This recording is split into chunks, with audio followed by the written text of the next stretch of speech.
Vamos a ver en este momento el tema endocarditis infecciosa, para lo cual vamos a compartir pantalla y vamos a poner en modo presentación.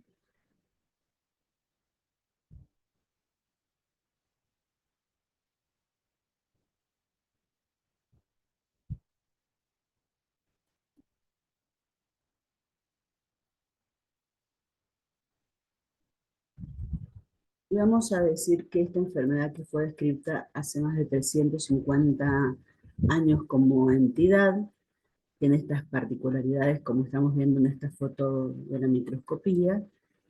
Y ahí podemos decir que es una infección poco frecuente pero comprometedora de vida, y a pesar de los avances diagnósticos, terapéuticos y del manejo de las complicaciones, tiene una elevada mortalidad. La epidemiología, microbiología y pronóstico han cambiado a lo largo del tiempo y se han agregado nuevos actores y microorganismos resistentes que han modificado la epidemiología y el curso evolutivo. Sigue siendo un gran desafío para la medicina interna y en general, como vamos a ver, requiere de un manejo multidisciplinario. La endocarditis infecciosa, definida como la infección microbiana del endocardio valvular o mural, tiene como lesión característica la vegetación. Esa vegetación puede ser que se localice en el endocardio valvular de válvulas nativas, sanas o enfermas, de los músculos papilares, de cuerdas tendinosas del endocardio mural, de las prótesis valvulares o de otros dispositivos cardíacos. Esta es la definición fundamental de endocarditis infecciosa que no podemos olvidar. Con respecto a algunos aspectos epidemiológicos, van a ver que si bien son varios números, lo que quiero que tengan en cuenta es la evolución natural de la enfermedad. La incidencia es baja, de 1.5 a cada 6.3 casos cada 100.000 habitantes por año, pero mayores de 50 sube a 15 cada 100.000 habitantes. En endocarditis nosocomial va a 27 cada 100.000, y si tiene un prolapso de válvula ya va a más de 100 cada 100.000, y en drogadictos a más de 150 cada 100.000 drogadictos. En válvulas protésicas esto asciende estrepitosamente a 630 a 940 pacientes cada 100.000 habitantes por año, y hay que recordar que en el género es mucho más frecuente en varones, 2 a 3 proporción a una mujer. En Argentina se reconoce que la edad es 3 picos y la mortalidad hospitalaria global es del 10 al 30%. Hay trabajos en Argentina que se llamaron EIRA, por las siglas Endocarditis Infecciosa de la República Argentina. Está el EIRA 1 y el EIRA 2, cuya mortalidad global fue del 24%. Este trabajo que se hizo en varias provincias de la República Argentina, y esa es la mortalidad que arrojó, ya no solo hospitalaria, sino mortalidad global, tanto dentro de la internación como fuera de ella. La mortalidad al año de haber tenido endocarditis infecciosa asciende al 40%. Como en toda infección, nos vamos a hacer algunas preguntas. ¿Cuál es la patogénesis? Si existen factores de riesgo y cuáles son estos factores de riesgo. ¿Cuáles son las manifestaciones clínicas? El rol de los exámenes complementarios. En caso de esta infección específicamente, si hay criterios diagnósticos. ¿Y cuáles son los principios básicos del tratamiento? ¿Cuál es el mejor tratamiento empírico inicial? Y si hay un momento quirúrgico, el timing quirúrgico, y si puede ser prevenida. En endocarditis hay algunas otras especificidades que nos interesan preguntarnos. Por ejemplo, la adquisición, el huésped, si tienen algunas particularidades, y en endocarditis también vamos a considerar la clasificación de esta entidad. Respecto a la clasificación, podemos decir que la endocarditis infecciosa, en general, una primera clasificación es si estamos ante una válvula nativa o una válvula protésica. La válvula protésica, además, se puede clasificar en precoz, cuando la infección asienta en una válvula que fue colocada por menos de 12 meses, o tardía, cuando ya asienta con una válvula que se colocó hace más de 12 meses. También podemos clasificarla en endocarditis extrahospitalaria o asociada a los cuidados de la salud, nosocomiales o no nosocomiales, endocarditis derecha e izquierdas, según la localización del corazón, o según la localización de la válvula, en endocarditis mitral, aórtica, tricuspide o pulmonar. También según el microorganismo, endocarditis por Staphylococcus aureus, por estreptococo, etc. Y endocarditis en situaciones especiales, como por ejemplo en pacientes con marcapasos o con desfibriladores. Esta es a modo de clasificación como para que tengan en cuenta a la hora de pensar en endocarditis. Con respecto a cuál es su patogénesis, debemos recordar que existen variables en juego y que esas variables en juego son una triada en donde están la superficie valvular, la presencia de una bacteriemia y los factores hemodinámicos. Con respecto a esa bacteremia, tiene que haber un patógeno que por un procedimiento, en general un procedimiento invasivo, se produzca una verdadera diseminación de ese patógeno que genere la bacteremia. Por otra parte, hay un depósito fibrinoplaquetario sobre la válvula que genera en un primer momento una endocarditis trombótica no bacteriana, que por una turbulencia que se puede dar, un jet, así se llama, genera que esa bacteremia asiente sobre esa endocarditis trombótica no bacteriana y se produzca la endocarditis infecciosa. ¿Qué patógenos son los que habitualmente están involucrados? Aquellos que tengan factores de virulencia, que son los determinantes mayores necesarios para que pueda ocurrir una infección. En general, microorganismos que tengan propiedades patogénicas como capacidad de adherencia, ya sea por proteínas ligando, por producirse posibilidades de unirse a fibronectinas, o producción de dextranos, o expresión de moléculas de adhesión, o capacidad de activar coagulación, producción de coagulasa o de factores tisulares, o de eludir mecanismos defensivos. Es por eso que algunos microorganismos como el Staphylococcus aureus, o el Piógenes o el viridans, son los que más frecuentemente están relacionados con la endocarditis infecciosa, o aquellos que tienen capacidad de eludir mecanismos defensivos como los bacilos gram-negativos, ahora están más implicados.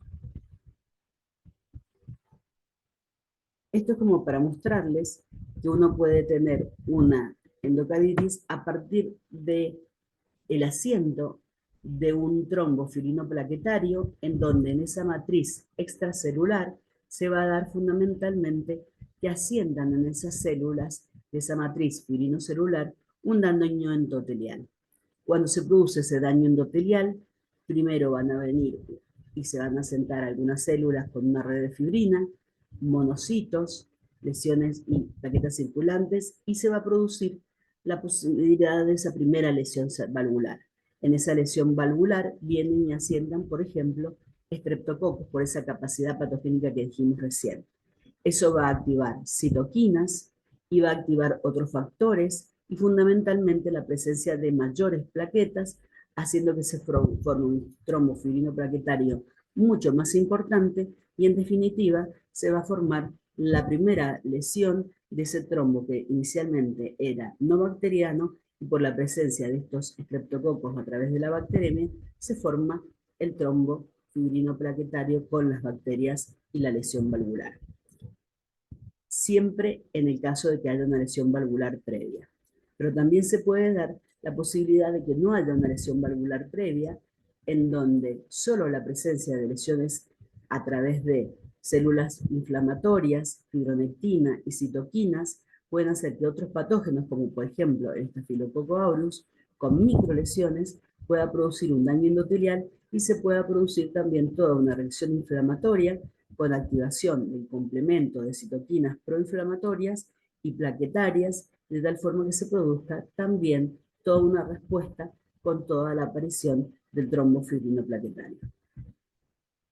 Dijimos que en la etiología estaban implicados patógenos que tuvieran algunas capacidades, y es así como podemos ver que en la válvula nativa, lo más frecuente en no adictos son los pocos gram positivos, como en Staphylococcus aureus, como en este caso en estos pacientes, en donde son lo más frecuentes, seguidos por el Streptococcus viridans y los enterococos. También tenemos otros como el grupo HASEC y mucho menos frecuente los bacilos gram negativos. Fíjense que en adictos también se da la posibilidad de tener estos mismos microorganismos y la posibilidad de tener con una alta prevalencia cultivos negativos, es decir, que no podemos tener el aislamiento microbiológico. Si bien no es frecuente, también podemos tener el hallazgo de hongos como etiología de endocarditis infecciosa. En válvulas protésicas, como dijimos que en la clasificación, debíamos reconocer dos situaciones, una precoz, menos de 12 meses de la cirugía, y una tardía, más de 12 meses de la cirugía. En la precoz están aquellos que están muy vinculados con la infección vinculada al quirófano o a la cirugía, como el epidermidis, el aureus, pero fíjense que también juegan un rol aquellos como los hongos, y en la mayores de 12 meses, la tardía, prácticamente remeda lo que dijimos para las endocarditis infecciosas en válvulas nativas. Los cultivos negativos también están presentes, pero menor frecuencia que en las válvulas nativas. Entonces, tenemos que tener un huésped susceptible, ya sea por la adicción, que puede tener una válvula sana o una válvula enferma, viene una injuria valvular, se produce un trombofilino plaquetario, viene la bacteremia con el mismo microorganismo y se da la endocarditis infecciosa. En este caso puede ser bacteriana o micótica en general. ¿Cuáles son los factores de riesgo para que ese huésped sea susceptible? Bueno, la edad es un factor de riesgo, sobre todo tener en cuenta los 50 años, los mayores de 65 años, para algunos microorganismos. La drogadicción, en Argentina el 10% tenía la historia previa de endocarditis infecciosa, diabetes mellitus, hemodiálisis crónica, procedimientos invasivos y otros como el embarazo, los yunteos peritoneos venosos vesiculoatriales, compromiso hepático, el trasplante y las úlceras colónicas o el cáncer de colon son factores de riesgo a tener en cuenta. Estos son los generales, pero tenemos que tener en cuenta que el compromiso valvular y las cardiopatías predisponentes son factores de riesgo locales que predisponen esa cardiopatía o esa valvulopatía previa para desarrollar endocarditis infecciosa. Y así es como el 60-80% de los pacientes pueden tener una valvulopatía previa. Las congénitas expresan el 4 a 20%, como la aorta bicúspide, la cardiopatía interventricular, la coartación de aorta y la estenosis pulmonar, las cardiopatías valvulares reumáticas, que en la actualidad han disminuido del 5 al 20%, el prolapso de la válvula mitral del 10 al 20%, las valvulopatías degenerativas del 20 al 40%, estas son las que están en aumento porque están relacionadas con los adultos mayores y las calcificaciones de las válvulas, entonces son las que han aumentado a favor de la disminución de las valvulopatías reumáticas, y las válvulas protésicas, que tienen un riesgo de infección del 1 a 4% en el primer año a 1% por año. Es decir, que fíjense cómo se han incrementado aquellas que están relacionadas con el hecho de que epidemiológicamente la humanidad está envejeciendo, y por otro lado de que existen algunos procedimientos terapéuticos como por ejemplo la cirugía, que hace que haya cambiado la historia de esta infección. Con respecto a cuáles son las manifestaciones clínicas, siempre la vamos a sospechar cuando el paciente tenga un nuevo soplo regurgitante, eventos embólicos de origen desconocido, una sepsis de origen desconocido, siempre vamos a buscar foco, y este es un foco a tener en cuenta, la posibilidad de tener fiebre, historia previa de endocarditis, como dijimos recién, una prótesis valvular, intervenciones asociadas a bacteremias, insuficiencias cardíacas congestivas que no podemos explicarlas de otra forma, o un disturbio de conducción nuevo, hemocultivos positivos, fenómenos inmunológicos o vasculares, signos y síntomas neurológicos, embolismo pulmonar y abscesos periféricos de causa desconocida. Todo esto nos la hace sospechar, pero tenemos que tener en cuenta siempre, como en toda infección, qué huésped tenemos adelante, la edad, los predisponentes, el inmunocompromiso, las comórbidas, los microorganismos, si estamos ante cuadros agudos, subagudos o de qué características tienen, la adquisición de la infección, si es comunitaria, si es nosocomial, si es asociada al cuidado de la salud, y el compromiso local. La localización, si estamos ante una endocarditis derecha, por ejemplo, en un paciente drogadicto, si es una válvula nativa, si es válvula protésica o si el paciente tiene un dispositivo intravascular. Todo eso nos tiene que hacer orientar respecto a estas manifestaciones clínicas que acabamos de mencionar y al grupo de manifestaciones que vamos a mencionar a continuación. El lugar de adquisición en el 80% va a ser comunitaria y el resto va a ser asociado a los cuidados de la salud, que puede ser nosocomial, cuando es por encima de 48 horas de internación, o no nosocomial, cuando tiene menos de 48 horas de internación, pero la persona tiene estrecho contacto con los cuidados de la salud en los últimos 30 días, o está en hemodiálisis, o tiene una hospitalización por más de 2 días en los 3 meses previos. Entonces, ese es a tener en cuenta el lugar de adquisición. Dijimos que hay manifestaciones que en grupo podemos tenerlas en cuenta de la siguiente manera. Una son las manifestaciones constitucionales, las otras son las manifestaciones cardíacas y valvulares, el tercer gran grupo son las manifestaciones relacionadas con eventos embólicos y el otro grupo son las manifestaciones vinculadas con la respuesta inmune. Entonces, voy a tener las manifestaciones sistémicas que van a expresar la bacteremia en el 95% de los casos con síntomas constitucionales, las manifestaciones de la invasión local que me van a hablar de disfunción valvular, abscesos perivalvulares, aneurismas y pericarditis en el 80% de los casos, las embolias periféricas en el 50% de las situaciones que pueden ser sistémicas, pulmonares o de la vasa vasorum, y la respuesta inmune que expresa del 10 al 30%, ya sea por la presencia de Osler, Roth, glomerulonefritis, salto reumatoide o pleurotumitis. ¿Cuáles son las manifestaciones constitucionales presentes hasta el 95%? La fiebre, también presente hasta el 95%, que puede presentarse como fiebre de origen desconocido, por suerte cada vez menos frecuentemente, la astenia, la dinamia, la hiporexia, las atromialgias y otras manifestaciones que también se presentan cada vez menos frecuentemente, como el adelgazamiento, la palidez, el deterioro del estado general, la hepatosplenomegalia y el síndrome anémico. Esto se daba sobre todo cuando las endocarditis eran de expresión más subaguda. La sepsis también puede ser una manifestación. Las manifestaciones cardíacas y valvulares se dan en el 80% de los casos con una disfunción valvular que se expresa por soplo más fiebre. Esto es lo que se conoce como síndrome endocárdico mínimo. Y la insuficiencia cardíaca se da en el 12%. Fíjense que no es tan frecuente. Puede expresarse un absceso perivalvular, un aneurisma, arritmias o pericarditis. ¿Cuáles son las manifestaciones relacionadas con eventos embólicos que pueden estar presentes en el 50%, es decir, en la mitad de los casos? Factores de riesgo para la embolización pueden estar presentes, como el tamaño de la vegetación, la localización de la vegetación, si es derecha, por ejemplo, o el patógeno que puede hacer que las vegetaciones sean grandes, como el Staphylococcus aureus o la Candida albicans. Y esto puede ocurrir no solo en el momento de debut de la infección, sino en el curso evolutivo.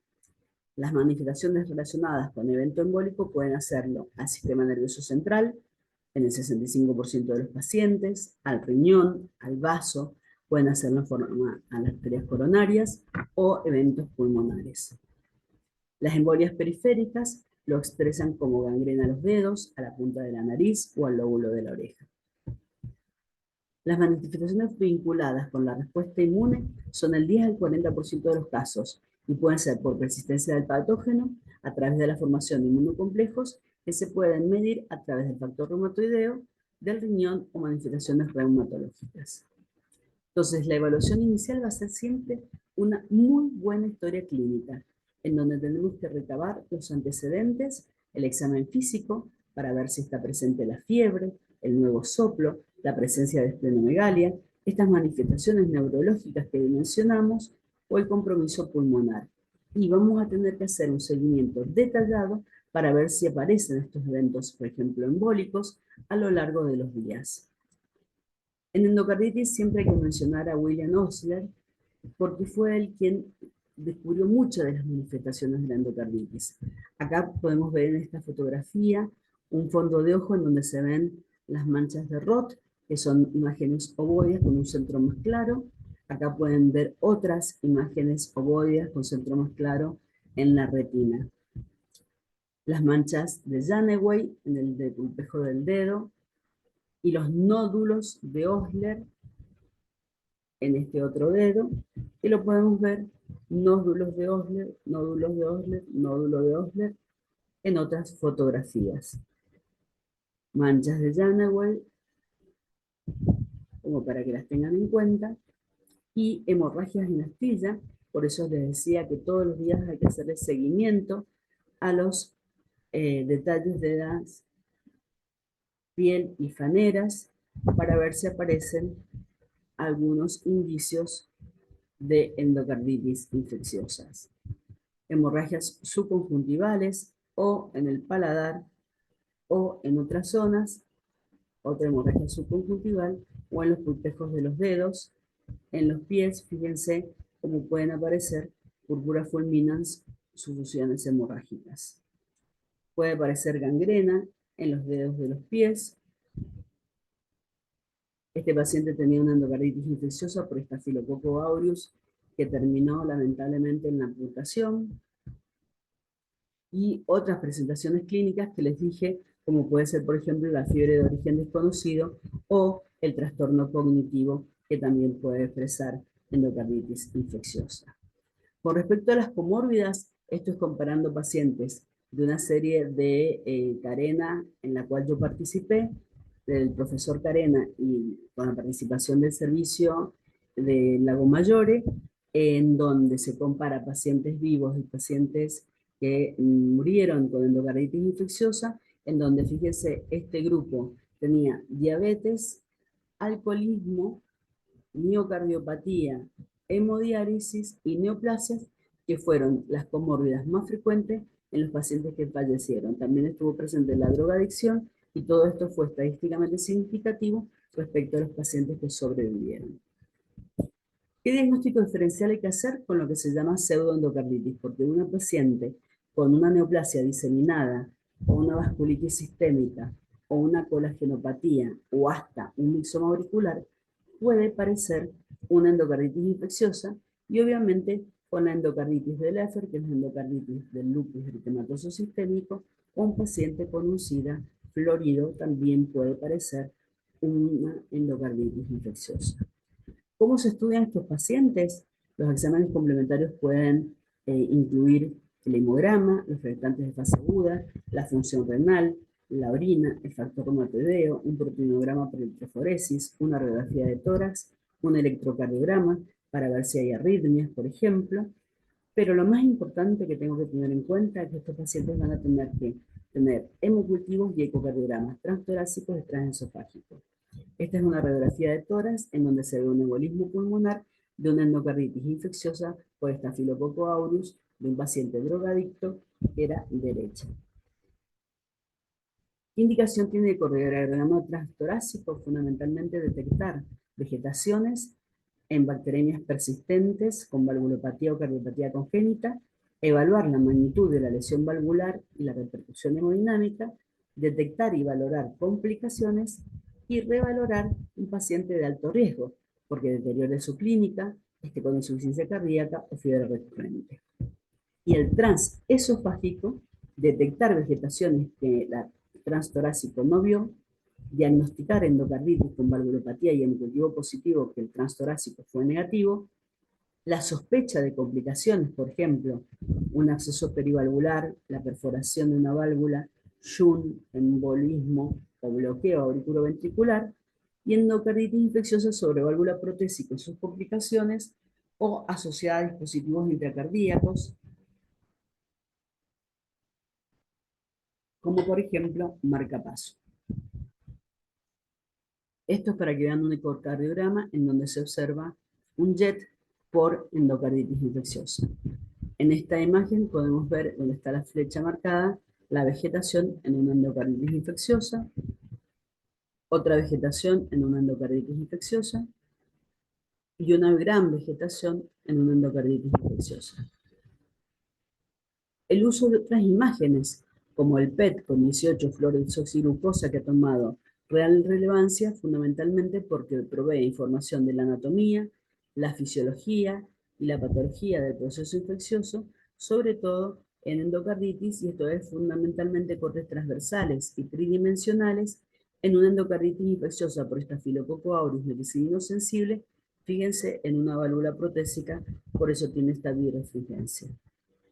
Y la TAC multislide o multicorte, que también ha tomado real importancia en la sospecha clínica alta con ecocardiograma transesofágico negativo para valorar acceso perivalvular o pseudoaneurisma y la evaluación prequirúrgica, porque tiene una sensibilidad del 97% y especificidad del 88% para vegetaciones y una muy alta sensibilidad y especificidad para accesos del pseudoaneurisma. Para eso, sobre todo, se está utilizando TAC y multislide.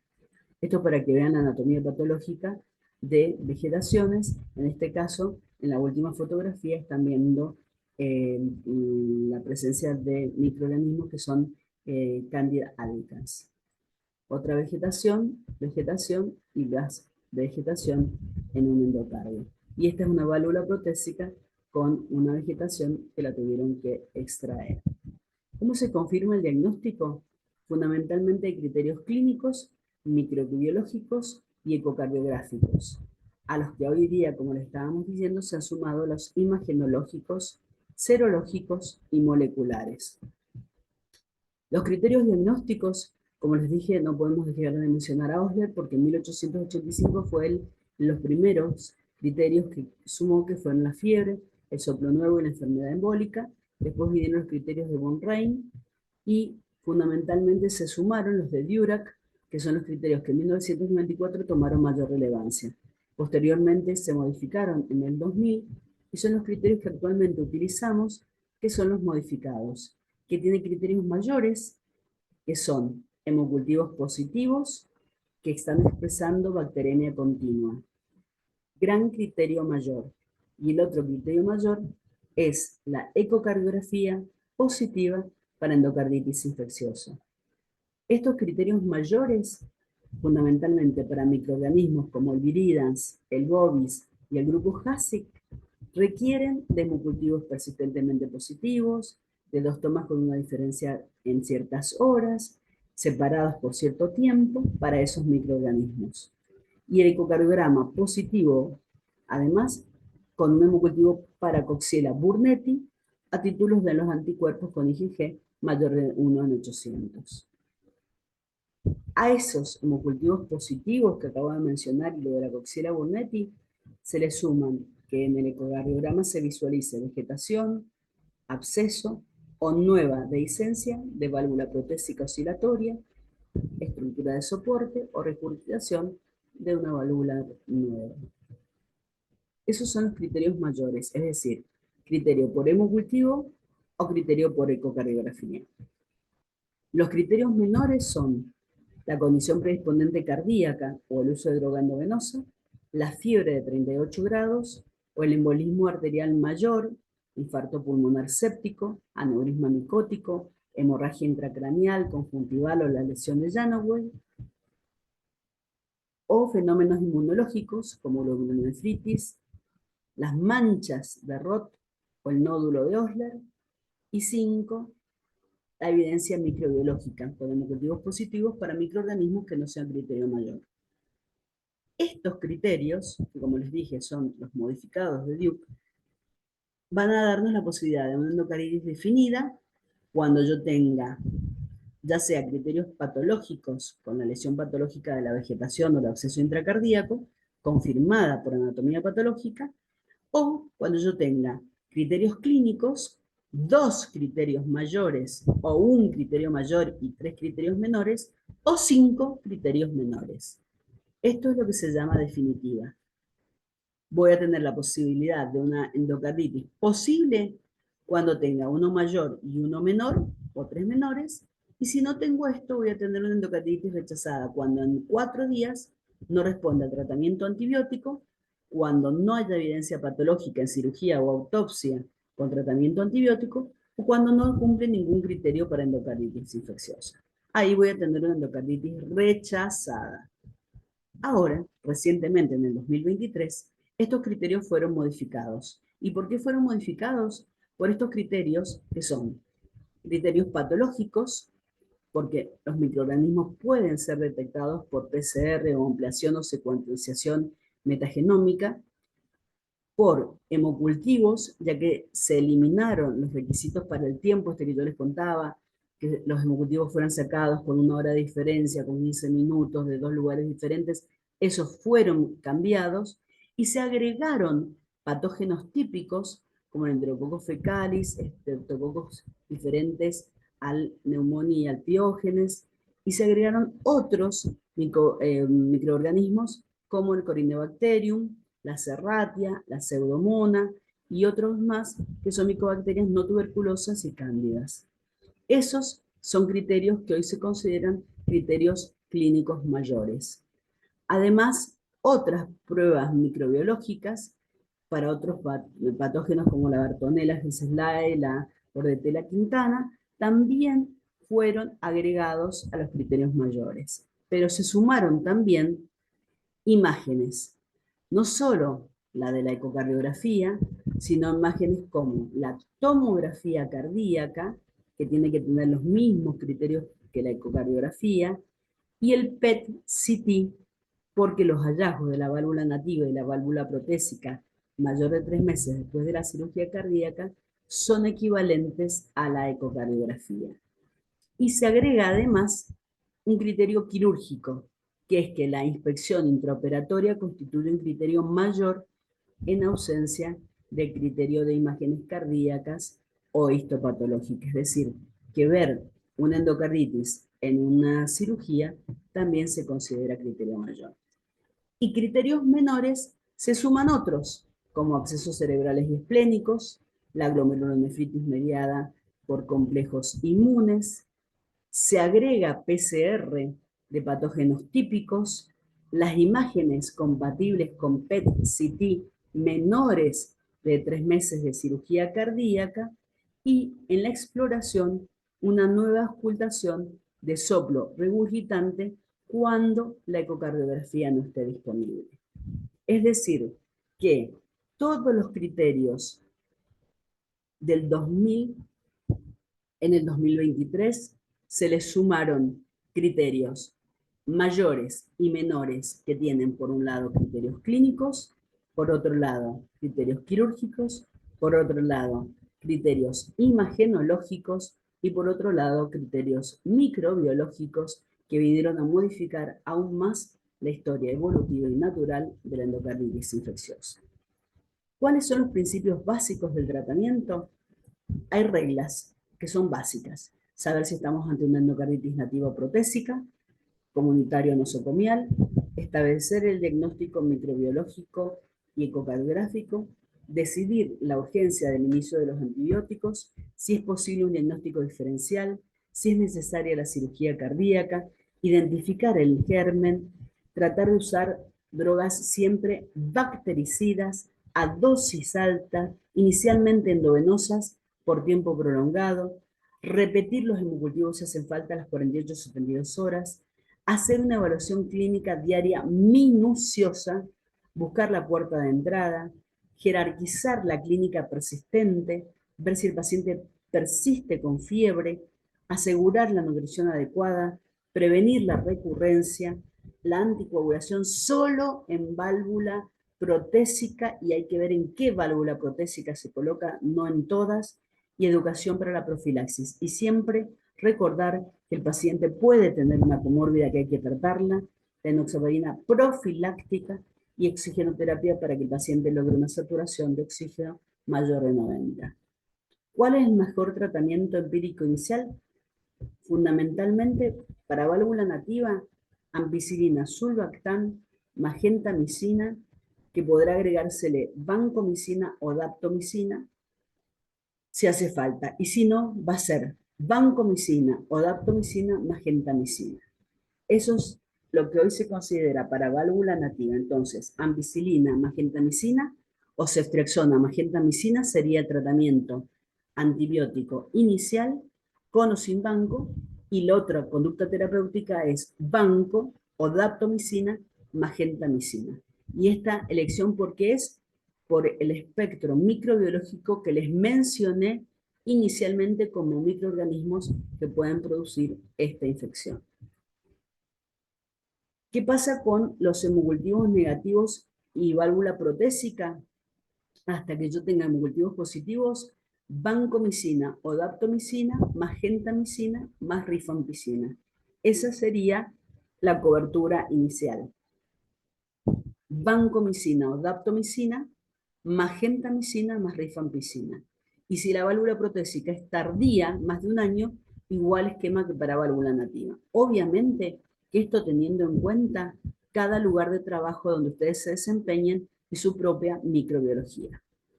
¿Cuál es el momento quirúrgico? Hay que tener algunas consideraciones.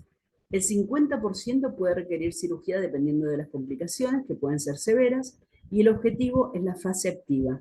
¿Cuándo voy a tener que llevar al paciente a cirugía? Por insuficiencia cardíaca sostenida, infección no controlada y prevenir los eventos embólicos.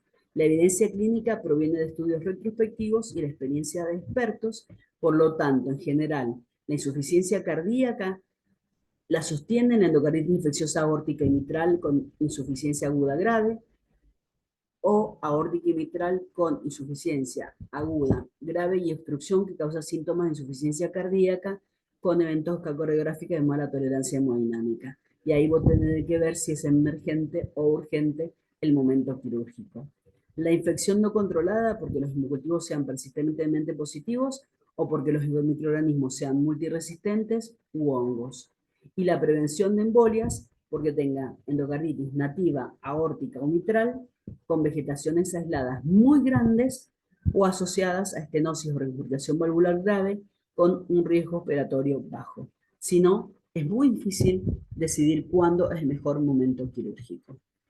Y si puede ser prevenida esta infección, bueno, tendré que tener en cuenta la profilaxis. Las recomendaciones para las profilaxis son prótesis valvulares o material protésico utilizado para la reparación valvular, endocarditis infecciosa previa, cardiopatías congénitas cianóticas no corregidas, que incluyen las reparadas luego de 6 meses de intervención o corregidas con reflector residual, y los receptores de trasplante cardíacos que desarrollan valvulopatía. ¿Y en qué procedimientos? En procedimientos dentales y respiratorios, con amoxicilina o acitromicina en los pacientes incapaces de tomar medicación oral tendrá que usar ceftriaxona o clindamicina, y en general una sola dosis 30 a 60 minutos antes del procedimiento. Y los procedimientos de piel y tejido musculocutáneo utilizaré cefalexina y en alérgicos a penicilina, clindamicina o vancomicina. También 30 a 60 minutos antes del procedimiento. La profilaxis para procedimientos gastrointestinales y genitourinarios no está recomendada. Pronóstico. Hay indicadores de alto riesgo de curso complicado. La válvula aórtica, por ejemplo, la endocarditis nosocomial y prótesis precoz, endocarditis por estafilococo aureus y hongos, porque como les dije, son vegetaciones de gran tamaño y muchas veces porque el estafilococo puede ser resistente, endocarditis con vegetaciones grandes, fiebre persistente, con cultivos negativos y síntomas prolongados. Y son predictores de mortalidad hospitalaria, la insuficiencia cardíaca, complicaciones neurológicas y embólicas, la sepsis persistente, la disfunción renal, la infección por meticilino resistente, edad avanzada, la demora diagnóstica y la indicación de cirugía. Entonces, podemos concluir que el ecocardiograma es crucial en el diagnóstico de endocarditis, pero que las modificaciones alternativas de imágenes están jugando un rol creciente en el diagnóstico y en el manejo de esta patología, que dijimos que es un verdadero desafío para la medicina interna, y el manejo multidisciplinario fundamental que se requiere de cardiólogos, cirujanos cardíacos, infectólogos, especialistas en imágenes, neurólogos y médicos clínicos para hacer un abordaje integral y, sobre todo, un abordaje adecuado de un paciente con esta grave infección que aún tiene una alta mortalidad. Muchas gracias por su atención.